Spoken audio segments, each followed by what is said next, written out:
Yun. Magandang gabi guys. Dito ako ngayon sa pier. Mag-aabang na masasakyan. Bukas pa ang biyahe natin. Kaya kumain muna tayo ng noodles kasi syempre gabi na. Yan. Hapunan na. Papasalamat pala ako sa kapatid ko na nasa Singapore. Maraming salamat tol sa tulong mo lahat. God bless. Sana pagpalain ka pa ng Diyos. I'm very happy for me, to my relation, to my sister. I love you so much tol. Ingat ka palagi. Sa mga kaibigan ko dyan sa Cagayan, sa Lumbia, kay Arlan Pagtuluan tsaka kay Romel Pagtuluan, shout out sa inyo dyan. B1 B2 wala na si B3. Ingat kayo palagi. Shout out din sa kay John Egreo ng Opol. Pre, antayin mo, magiging masaya ang Pasko mo. Yan o, nakakain na tayo. Yan, noodles. Kain na tayo ngayon. Init kasi, walang ano. Ayan o, dito tayo. Yan, yan mga gwardiya.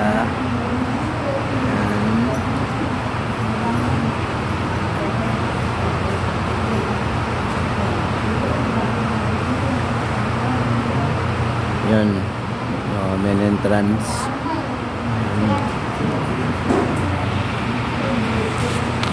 Medyo ano, pagod kasi malayo yung biniyahe ko pa.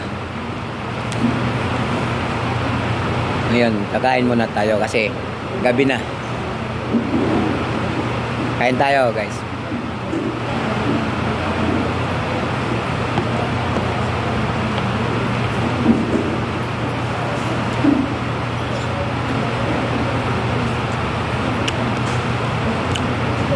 Ito lang yung pagkain ko dito kasi actually wala naman talagang tindahan dito. Ganito lang ang yung bibili mo, wala naman rice.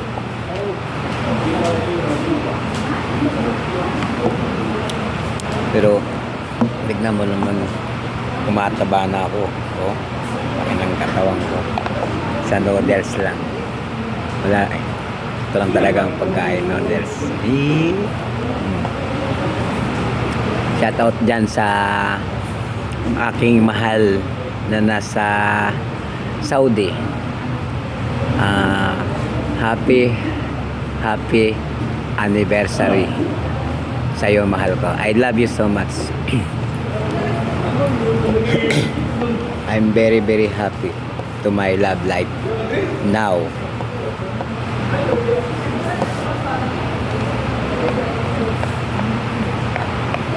Dahil sa anniversary na natin ngayon, wala na akong mahihiling pa, mahal ko, dahil ibinigay ka na sa akin ng Diyos. Kaya maraming salamat kasi nakilala kita, napamahal ako sa'yo. Di kita lulukuhin kahit kailan. Mahal na kita, mahal ko. I love you I love you so much sa'yo. Mag-iingat ka palagi dyan sa Saudi. For me, here in the Philippines, maghihintay lang ako sa'yo dito. Ingatan mo yung sarili mo dyan. Mag-iingat ka palagi. Malayo ako sa'yo. Basta ingatan mo lang ang sarili mo dahil malayo ka sa pamilya mo.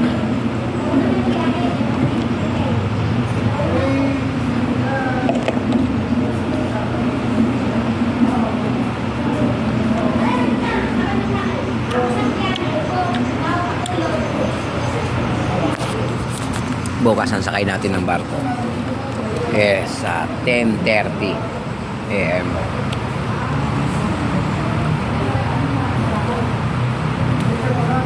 To Manila.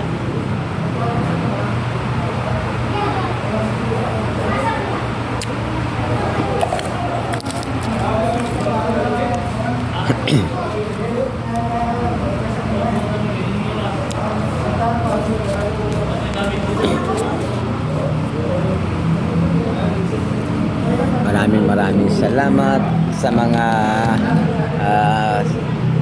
subscriber, mga followers ko. Maraming salamat sa lahat, sa mga kaibigan ko dyan sa Cagayan, doon sa Lombia. Maraming salamat guys sa inyo lahat, mga nakilala ko kayo, pero nakilala nyo ako na pintor ako.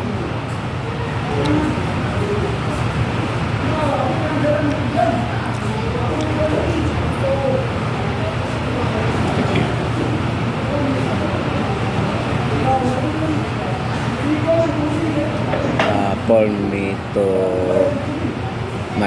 realize to my Cagayan de Oro City, I'm realize me so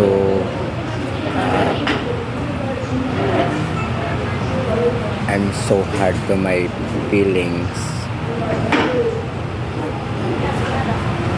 Napakahirap nung dito ako sa Cagayan de Oro. Halos umiyak ako bawat gabi kasi napakahirap ng naging sitwasyon ng buhay ko dito sa Lombia. Guys. Ta? Wala pinto.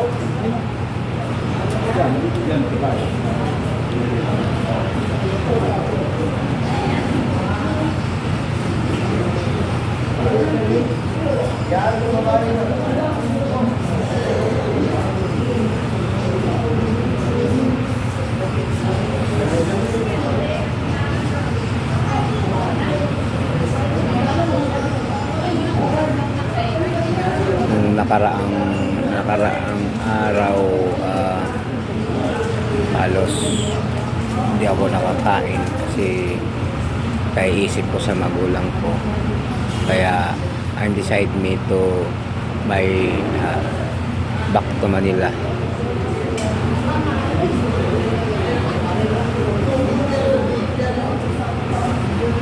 Gusto ko pa sana mag-stay pero sinusunod ko na kasi ang kapatid ko na nasa Singapore, dahil sabi niya sa akin umuwi na ako at bantayan ko ang magulang namin kasi siyempre matanda na, kaya alam mo naman pag matatanda na, dahil kunti na lang yung buhay nila dito sa mundo, kaya dapat na ipakita natin ang pagmamahal natin sa magulang natin ngayon.